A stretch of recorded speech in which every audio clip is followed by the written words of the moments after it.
தீபத்துக்கு மறுநாள் விளக்கு போடணும்னு சொல்லிட்டு அத்தை எங்கள் வீட்டில் விளக்கு போட்டிருந்தாங்க. எங்கள் ஊரில் இந்த மாதிரி பண்ணுவாங்களான்னு தெரியல. ஏன்னா நம்ம காலைல 6 மணிக்கு பைய தூக்கிட்டு போனால் நைட்டு 8 மணிக்கு தானே வர்றோம். கார்த்திகை தீபத்துக்கே விளக்கு போடுறது பெரிய விஷயமா இருக்கும்.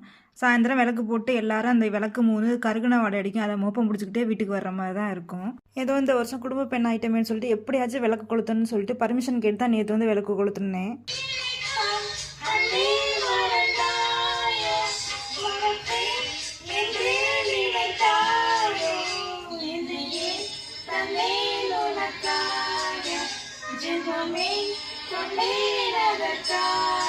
பயந்துடாதீங்க, அதை நாங்கள் தான் அப்படி லூஸ் மாதிரி பண்ணிகிட்ருப்போம்.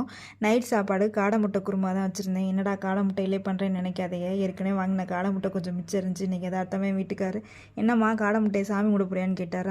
அப்போ தான் அது இருக்கும் ஞாபகமே வந்துச்சு. இப்படி தான் எங்கள் அம்மா ஒரு பொருளை வாங்கி ஒரு மூலையில் வச்சுட்டு மறந்துடுவாங்க. அது மாதிரி தான் நானும் போல். ஜீன் ப்ராப்ளம் என் மேலெல்லாம் தப்பு இல்லைப்பா.